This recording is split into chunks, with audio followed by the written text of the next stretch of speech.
Friends, welcome back to a new season of Motorfest. Now, there's 2 brand new cars added to the game, which is in fact the final set of cars in the year 1 pass. There it is, claim my cars. That is the Toyota 2000 GT and the BMW M3 Sport Evo. Oh, mate. It sounds pretty raspy. Now, that's a fun fact for you there. I've got quite a lot of facts for this. So, surprisingly, quite a bit more for the Toyota. Well, not surprisingly. It depends if you know the car or not. But this E30 is quite special. And fun fact, the BMW E30 actually had an inline 4 rather than an inline 6, which is a little weird for BMW. Mate, this drives impeccably. I love the feel of that slight loss of traction there. There's no way a 4-cylinder would be doing this, right? No, you're wrong. Because of lightness. So yeah, a 2.5 liter inline 4. Like, what? I'm buying the M car, get an inline 4? What the frick is this? I get that in my hatchback. Who needs an E30? Rubbish. And another quite interesting fact is about the rarity of these things. So I just assumed, again, M3, there's probably 50 million of them. Let's be real, these days, if you were like, I want an M3, oh, you can get M3s out the arse. They're just everywhere. However, actually not the case. Surprisingly, there were only about 600 of these produced, which is, you know, it's not a small number, but it kind of is. Let's say, if you want an M3 today, you just go to the dealership and they have probably about more M3s than not. Anyway, we've got some pretty cool customization. I really love the lights behind the grille. That looks super... that's the best way I can describe it, with noises rather than anything else. Let's go for bumper number 20. Thank you. And wide body fenders on the M3. Yes, indeedy. We've got some sportier mirrors, just in case you don't want that extra lightness, because that's kind of one of the things that BMW was focusing on. But we did just build this in Gran Turismo, so there are some other cool facts in that video if you want to. But basically, it's... Oh, that's another thing. The spoiler, front and rear, were adjustable. That I couldn't believe. I was like, yeah, okay, it makes sense that the rear maybe, but like the front splitter is adjustable is kind of mental. Why does this now look like a Mercedes? This looks like a Mercedes. I'm getting Mercedes from it. I don't really like the fillers at the rear. It looks kind of naff, if I'm completely honest. On a road car, it's just not my style. This is pretty spicy. I quite like this a lot. Interior, we've got a full red interior as an option, but I'm going to go for something a little bit more subtle, he says. So it's actually only got 2 colors available on this, which I think is, again, pretty naff. Of course, you can pick your own. Oh, that red. Oh my God. Yeah. I feel like most E30s that we see are like a white. And honestly, I can see why. It feels right. Oh, the baby blue looks so good. I'm kind of digging the red though. I'm gonna end up with 2 red cars, and I don't know if I'm sorry. We can, of course, do some vanity to swap out the engine for a V6 or a V12. Not really. Or a V8. But, you know, maybe for once, I'll respect the inline 4 just a little bit. Whack on to performance upgrade. So this car is in Street Tier 1, which is pretty interesting. I mean, it makes sense. It's an inline 4. And there you go. The customization on this thing complete. That wide body is beautiful. It's blended how it should be. It works beautifully. It makes that front end a little bit more aggressive. And those lights at the front. And let's put some beans on the road. Oh, yeah. I went for the right option. Hey, hear me out, though. I didn't really expect the bottom of my diffuser to be red. It's not what I was going for. I was digging the black kind of diffuser. For God's sake. All car interiors are just so much nicer. So much nicer. So much more driver focused. Is it the lack of screens? No, because I think screens can be very driver focused. Just, you know, not putting indicators on the screen. Tesla. Do they do that? No, that's buttons. It's the shifting. It's genuinely just the pointing towards the driver element. Stuff the passenger, sit down and enjoy the ride. That's kind of the point, right? Mate, this feels really good. So, of course, I would not race with traction off, and I would not be doing anything useful with traction off in this game. But with a hand motion and movements and this thing lighting up super easy. If anything, I don't think it's actually changed that much by putting the upgrades in there. It just feels great to blitz this thing around a little bit. Oh, yeah. Get it peeling. The E30, ladies and gents, honestly, Such a sick car. I love this thing. Let's check her out then in this hoonigan race. I didn't realize we were going to start in the bloody car park. Yo, there's me. We can see. Oh, no, it's got vehicle health. Oh, no. I'm going to bin this off straight away. Oh, it's when we're delivering that thing. Oh, I remember this event now. Oh, yeah, E30. Yeah. Rubbish, mate. Why did the center of steering wheels get so big? Now, I understand the, you know, airbags and blah, blah, blah. But I feel like there's a time where we had small airbags. Why do they need to get bigger? Why are you trying to kill me or break my nose with an airbag? Who needs it? Just make a detachable wheel and that's probably worse. Oh, no. Oh, no, this has not gone well. I'm being passed by that thing that's probably standard. Oh, it's fine. I crashed on that one as well. No! What the hell? There's no freaking way that thing's passing me. No. Can I just say, I love how dynamic the aerial is on the car. Look how you're so twanging around. Why did they do that? Because why not? Why the hell not?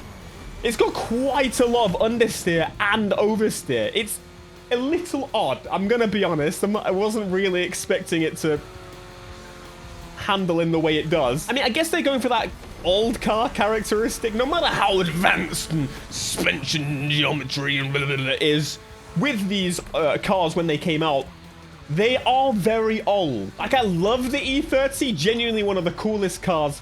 However, it's probably a nightmare to actually use and drive. At least in a spirited drive. In a normal drive. Anything. Oh, I missed a turn. It's fine. It's fine. That's not fine. BMW decided to go for lighter, thinner materials to try and make this thing as light and nimble as possible. And we must shave off a millimeter from the glass and make it thinner and faster. Yes. One of the things that I always wonder about that type of situation is, like, is it really worth it? Is shaving off a tiny bit of the glass genuinely worth it? Why don't you just put that glass on everything? It's gonna cost you so much damn money. What's the point? Surely you could, you know, make it out of lighter metals. I don't know. It's fine. It's fine. But the fact that the E30 is in the game, I don't know why it wasn't. I kind of thought it was.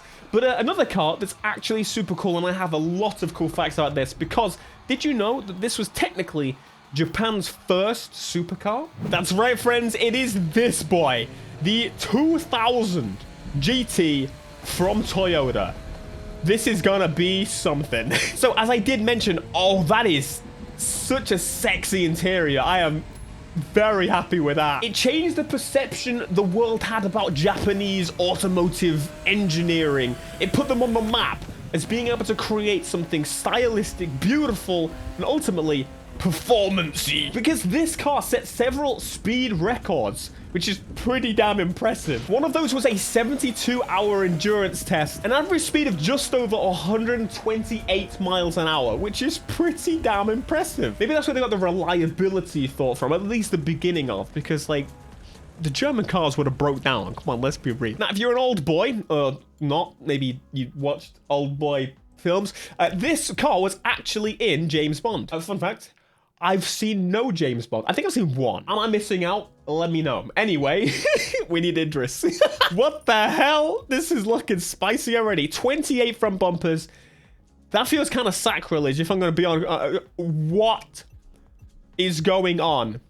Toyota, how are you doing? How are you allowing this? This is disgraceful.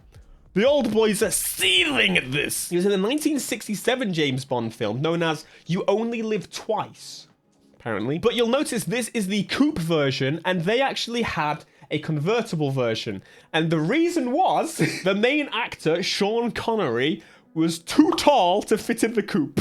Now, as someone that's owned plenty of Japanese cars and owns plenty of Japanese cars, I will let you know that those are some nice fenders. This is a thing. The LC500 is a massive car. It is long coupe. And why is it a long coupe? LC? By the way, I think it actually means luxury coupe is what. No, it definitely means. I know it does. But even with that big ass car that's almost as long as a Panamera that seats 5, my hair touched the roof. The LC, which was definitely more American focused, that I fit pretty well. But yeah, Japanese cars, they kind of tend to be quite small. The Supra actually wasn't too bad, but again, it's more of a German car. The Skyline, again, a very huggy seat. You have to be... I hate doing the racials. You have to be small. That's not what I'm not saying. Look. Look, it was designed with smaller people in mind. That's all I'm saying. Like Richard Hammond, for example. So we've got a couple of wing options. I'm kind of ducktailing right now. I don't know if you've realized I'm feeling quite ducky. That's actually quite nice. I quite like why add that? Maybe it was an actual option. Maybe that would make sense. Wait, was it on the standard car already? Oh, it was. Okay, no, they didn't just add them. okay, they've been removing them. It looks so much smoother removing them. I'm doing it. I'm sorry. I'm so sorry. I'm so sorry. Am I gonna go for the red interior again? Maybe. Oh, this thing looks sick. I love it. It's the green. It's doing things to me. It's doing things to me. I'm quite happy with that, actually. It's quite nice. However, orange, like a darker orange. Ooh. Oh, bit of blue. Bit of blue. Ooh. I'm running out of 600 bits. I need to do some more grinding. Turn that bloody rubbish off. Let's have a listen. Oh my goodness. That is incredible. I genuinely love that. Wait, is that the idol? That's doing things to me. So in 3 years of production of this thing, they made 351 units. Which is very slow. However, it's a very special car. Like, no question. I love this thing. It looks awesome. And if I'm completely honest, I think it looks more awesome with these modifications. And that's something that most people would probably not agree with. But I like it. It's cleaner, it's smoother. Just getting rid of those stupid bits at the rear with the plate lights. I don't need to light my plate up. Shut up. The oil cooler is debatable. Oh my God. Holy crap. That is sensual. Oh, I feel that. And of course, you want to know why it sounds so good? Clearly, the car was developed, once again, like Toyota like to do, with Yamaha. And Yamaha, you know, yeah, the piano maker, they make some of the best sounding engines to have ever existed. There's no question. LFA, RC's V8, or the ISF's, the LC, they all share the same V8. Yamaha has been involved in all of those. In fact, fun fact, Yamaha are developing a hydrogen combustion version of the Lexus V8. 2-litre inline six with 150 horsepower. We've now got a little bit more at about 600. So we have pushed this thing to the wall. And these were actually, at the time, really state-of-the-art. They went proper at the wall for it. So yeah, 150 horsepower from a inline six. It feels American almost. However, it has a 5-speed transmission, which was pretty rare at the time. Brake discs on all 4 wheels, which was unheard of. To be honest, I remember at the time in the UK where most cars still had drum brakes when I was growing up. And 4-wheel independent suspensions. So let's put that... I just listened to Idol. That's going to be in my dreams. Let's put it to the test in an event.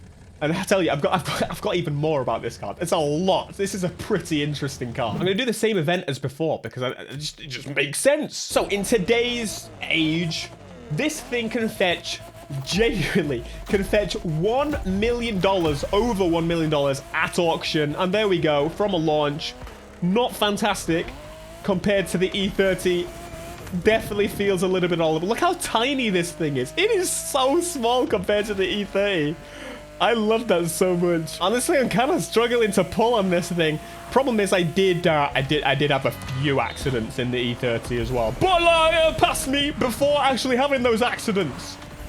Fantastic. So back in the day, the top speed of this thing was about 135 miles an hour. Not amazing. The Germans would be disappointed. I think a Fiat 500 could very quickly do the same speed. Probably about the same rate, which is progress. That's progress right there. 0 to 60 was about 8.4 seconds, which, again, when you consider the age of this thing, 1967 to 1970, that's pretty good going. Like, I would say that's a pretty good 0 to 60 today for a first car. Hey, no, some of the Polo is probably like, what, 12 seconds, Fiat 500? But I mean, for 150 horsepower, managing to do that speed, that's not right. That's not bad. That's not bad with these big old clunky metal construction. Oh, that noise is so impeccable. This is by far of the two, I'm gonna say it, this is my favorite. I love it so much. I've been thinking multiple times, I would absolutely love to drive a Fairlady with like an RB or something. I think that would be one of the most impeccable cars to drive. If I was gonna build something stupid one day for myself, just like an old classic, it would probably be that or a 69 Camaro. As much as I love Japanese cars, there's something about that era of American muscle that's just unbeatable. I think it's just the big V8. But come on, inline 6, this is a good one. Yamaha are gods. Yamaha are the best. What a machine this is. Yeah, I love it. And what pretty fascinating cars overall, huh? Fantastic. What's the leaderboard? Did I beat me? I absolutely did. It's just not going to show my previous time. It should do that. It should show what I did last time. We're just going to sit here and listen to the idol together for a little bit. But the end of the car pass, I think that's a pretty good end. Were you happy with the pass? Do you regret buying it? Do you wish you bought what? I mean, you can still buy it, I guess. Thanks for watching, and I'll see you next time. Peace. I've not done that in ages. Check out these. That's what I do.